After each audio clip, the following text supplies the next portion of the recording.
Matius adalah mantan seorang ketua polisi terbaik yang kini sedang mengalami masalah keuangan akibat kecanduannya pada minuman keras hingga berjudi. Ia memiliki seorang putri bernama Becky yang tampak sangat khawatir akan kondisi ayahnya yang semakin tidak terurus. You're right about that. Someday you'll cough it up. For such a bad guy like me. Malam itu Matius kembali mengadu nasib di meja judi. Namun lagi-lagi ia kalah dalam jumlah yang sangat besar. Tentunya kekalahan tersebut semakin menambah jumlah hutang Matius yang semakin menumpuk.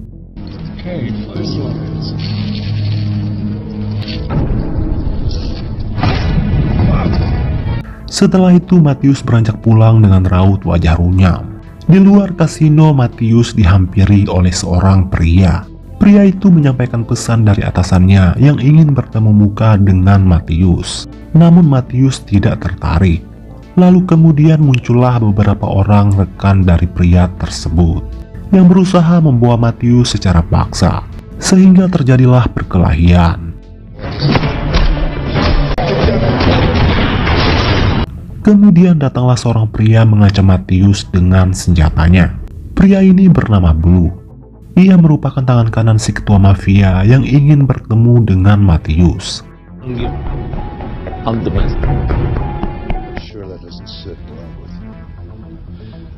Akhirnya Matius setuju bertemu dengan si ketua mafia tersebut yang diketahui bernama Connor. Ternyata Connor mengetahui tentang latar belakang Matius yang merupakan seorang polisi terbaik. Ia juga tahu kalau saat ini Matius sedang butuh uang untuk melunasi semua hutang-hutangnya. Maka dari itu Connor tertarik memberikan Matius sebuah pekerjaan, yaitu sebagai pembunuh bayaran yang bertugas menghabisi semua musuh-musuhnya. Matius yang saat ini sedang butuh uang tanpa ragu menerima tawaran dari Connor. Lagi pula membunuh bukanlah hal yang baru baginya. Apalagi yang akan ia habisi adalah para penjahat sampah masyarakat. A guy that can walk into an urban town one piece. Kind of like a... Di keesokan harinya, di saat Matius sedang bersiap-siap untuk memulai misi bersama Blue, tiba-tiba ia dikunjungi oleh Steve yang merupakan suami baru mantan istrinya. Steve datang untuk mengantar Becky karena hari Sabtu dan Minggu adalah giliran Matius menghabiskan waktu bersama putrinya tersebut. Namun dikarenakan waktunya tidak tepat, Matius lalu meminta Steve untuk membawa Becky pulang kembali dengan alasan kalau hari ini ia sedang ada urusan yang sangat penting. Tampaknya Matius sudah mulai kesal dengan Blue yang selalu menodongkan senjata ke arahnya.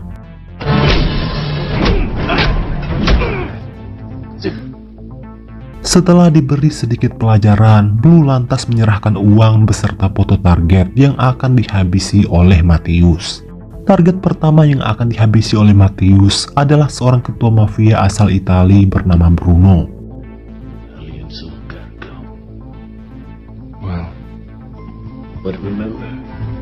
Tanpa membuang waktu, Matius langsung bergerak menuju ke hotel tempat Bruno menginap. Di luar hotel terlihat Bruno sedang menggoda wanita si penjual buah. Setelah Bruno masuk ke dalam hotel, Matius lalu mendekati si penjual buah untuk mengorek informasi. Wanita itu mengaku sering dikasari dan dilecehkan oleh Bruno beserta anak buahnya. Selesai melakukan pengintaian, Matius langsung menemui putrinya untuk meminta maaf dan mengajaknya jalan-jalan. Di sini Becky meminta sang ayah berjanji untuk tidak lagi menyentuh minuman keras sampai teler.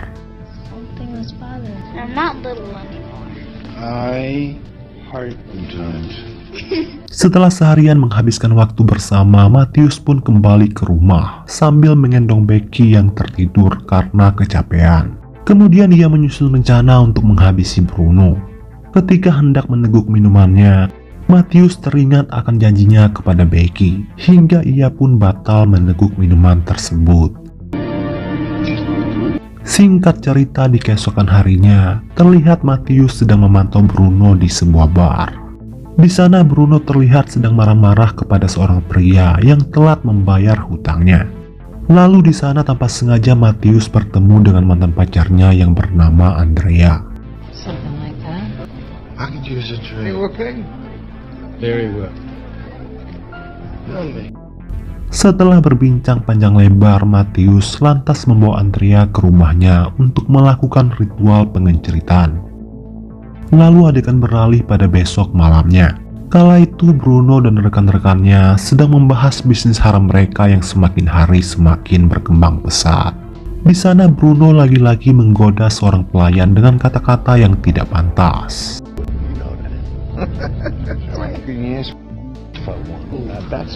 Lalu tak lama kemudian datanglah Matius bergabung di meja mereka. Kemudian dengan berani ia mengancam akan menghabisi Bruno yang sering melecehkan perempuan. Mendengar hal itu Bruno pun menjadi emosi dan lantas menyuruh rekan-rekannya untuk menghabisi Matius saat itu juga.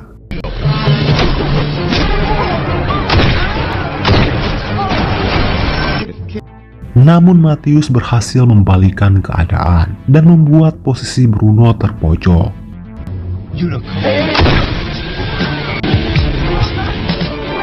Setelah itu Matius kembali ke rumah dan kembali meneguk minuman kerasnya agar kejadian tadi bisa sedikit terlupakan.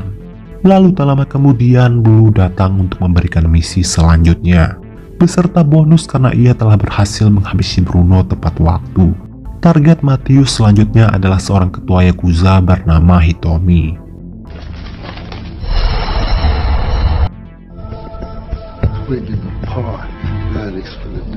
Di keesokan harinya Matius langsung memantau gerak-gerik Hitomi di markasnya. Lalu tiba-tiba Matius diserang oleh dua orang tak dikenal. Namun dengan mudah Matius bisa menghabisi mereka.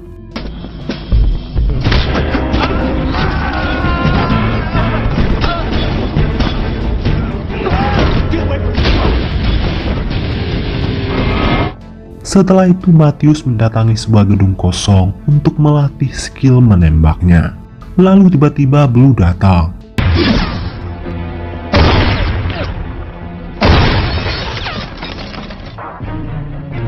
Blue menyampaikan pesan dari sang ketua yang meminta Matius segera menghabisi Hitomi selambat-lambatnya dalam waktu 3 hari. Di sini Matius bertanya kepada Blue terkait dua orang pria yang menyerangnya tadi. Apakah Blue mengenali mereka?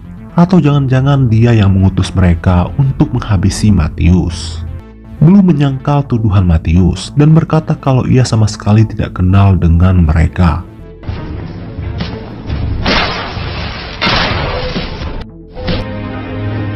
Di keesokan harinya Matius mendatangi kantor polisi untuk menemui Steve.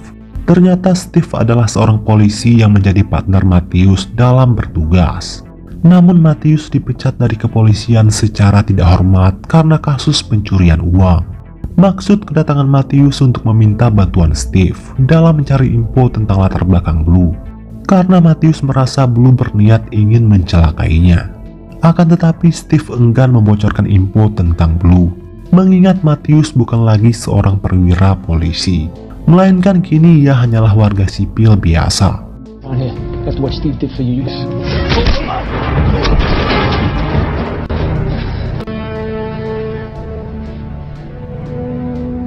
Singkat cerita, Blue dan Matius kini sudah berada di depan markas Hitomi, di mana malam ini mereka akan mulai beraksi.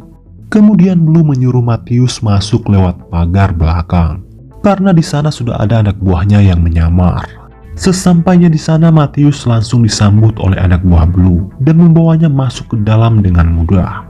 Tanpa membuang waktu, Matius langsung menghabisi para anak buah Hitomi yang berjaga di sana.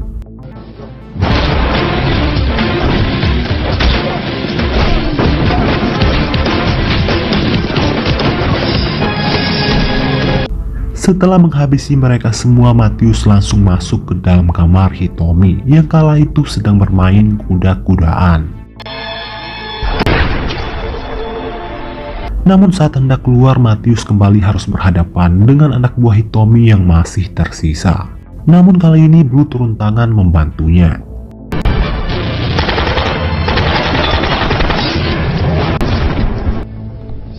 Kemudian mereka berdua dijemput oleh seorang wanita yang ternyata adalah Andrea. Dari sini Matius baru sadar kalau mantan pacarnya tersebut juga merupakan anak buah Connor.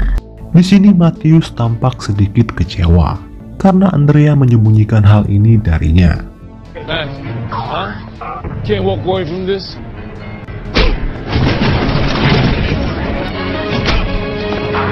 Di keesokan harinya, Matius mendatangi gereja untuk membuat pengakuan dosa.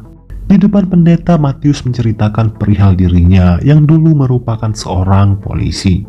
Saat itu ia dibenci oleh semua rekannya di kepolisian. Karena saat bertugas dalam menangkap setiap penjahat, Matius selalu bertindak seorang diri dan kerap kali melanggar aturan misi yang sudah direncanakan.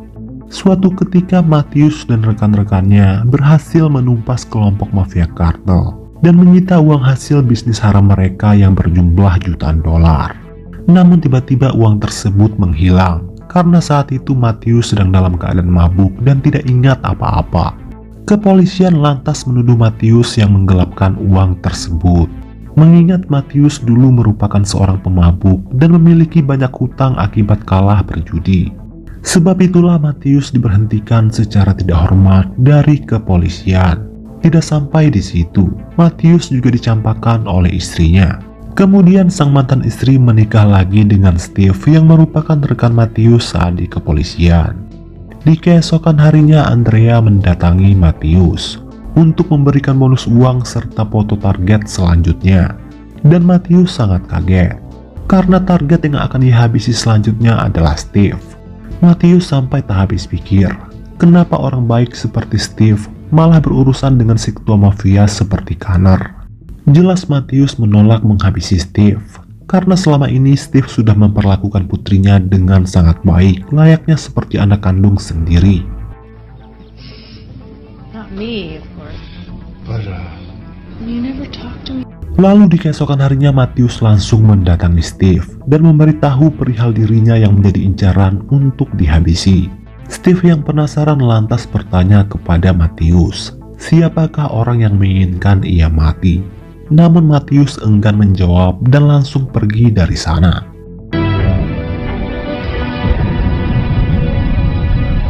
Setelah itu Matius mendatangi Connor di markasnya. Tanpa basa-basi Matius langsung bertanya, apa motif Connor ingin menghabisi Steve? Lalu Connor pun menjelaskan, kalau selama ini Steve merupakan ketua mafia yang berkedok polisi. Steve juga merupakan rekan bisnis Bruno dan Hitomi, ketua mafia yang lebih dulu dihabisi oleh Matius. Bahkan Steve lah yang telah mencuri uang sitaan tersebut dan kemudian mengkambing hitamkan Matius sebagai pelakunya. Sehingga Matius diberhentikan secara tidak hormat dari kepolisian. Awalnya Matius tidak percaya dengan semua perkataan Connor. Namun setelah Andrea dan Blue berkata hal yang sama, akhirnya ia pun percaya. you know what? It's just that you saved his life. He lied. You believe me when I tell you that's... Adegan beralih ke Steve yang kala itu mendatangi gereja. Steve meminta si pendeta untuk memberitahu semua yang diceritakan oleh Matius dalam pengakuan dosanya. Namun tentu saja si pendeta enggan membocorkan pengakuan dari para jemaatnya. Lalu Steve membuat pengakuan akan dosa yang pernah ia perbuat, di mana dirinya lah yang telah menjebak Matius dan membuat hidupnya hancur. Lalu tiba-tiba, dengan teganya Steve menghabisi sang pendeta tersebut. Di keesokan harinya Matius datang ke gereja tersebut. Saat itu Steve dan polisi lainnya berada di sana untuk mengolah TKP. Di depan semua polisi, Matius berkata kalau dia akan membunuh pelaku yang bertanggung jawab atas kematian tragis si pendeta yang sudah ia anggap sebagai saudaranya sendiri, meskipun pelaku tersebut adalah Steve.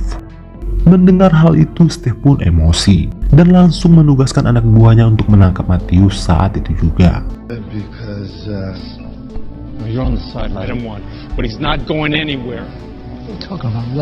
Namun karena tidak ada kesalahan, akhirnya Matius dilepaskan kembali. Tapi Steve dan anak buahnya sengaja memantau Matius. Lalu tak lama kemudian Blue datang untuk menjemput Matius. Pada akhirnya Steve tahu kalau yang ingin menghabisinya adalah Connor lewat tangan Matius.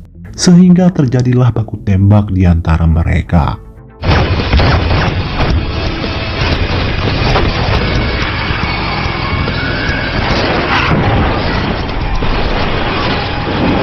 Beruntung Matius dan Blue berhasil melarikan diri. Di malam harinya Matius minum di sebuah bar seorang diri. Lalu ia dihampiri oleh Andrea. Andrea datang untuk meminta maaf dan menjelaskan alasan kenapa ia bekerja untuk Connor.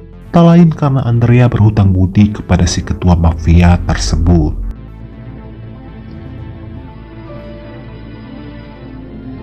No idea. Selesai upacara pemakaman si pendeta, Steve mengatakan kepada semua anak buahnya bahwa kebusukan mereka semua akan terbongkar jika Matius masih hidup.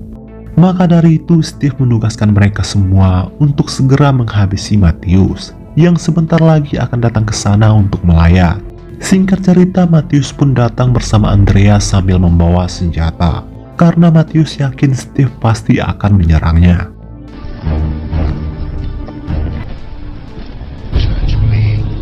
Di suatu kesempatan Steve dan Matius bertemu muka. Di sini Steve menjelaskan alasan kenapa ia tega menjebak Matius. Tak lain karena ia ingin mendapatkan istri Matius yang merupakan teman seperjuangannya di kepolisian. Steve juga mengaku kalau dialah yang telah menghabisi sang pendeta. Dan dia jugalah yang telah mengutus orang untuk menghabisi Matius namun gagal. Lalu tiba-tiba anak buah Steve muncul sambil menodongkan senjata. Tetapi Andrea yang lebih dulu membidik anak buah Steve tersebut dari kejauhan.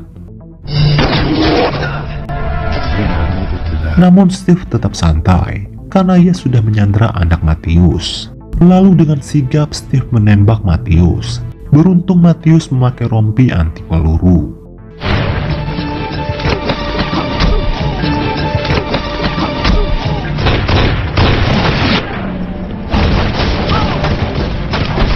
Kemudian Blue datang membantu Matius dan Andrea sehingga baku tembak pun meledak di sana. Baku tembak semakin memanas. Satu persatu anak buah Steve berhasil dihabisi dan hanya tinggal Steve seorang diri.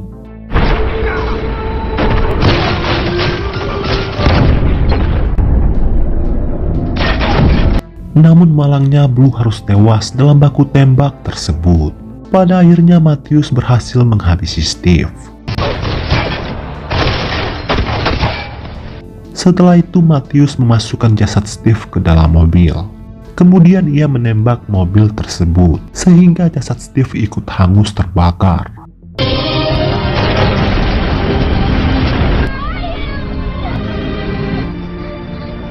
Di akhir film terlihat Andrea menemui Matius untuk memberikan bonus uang serta foto target selanjutnya. Lalu film pun selesai. Baiklah teman-teman, sampai di sini dulu video saya hari ini. Semoga kalian terhibur dan sampai jumpa lagi di video berikutnya.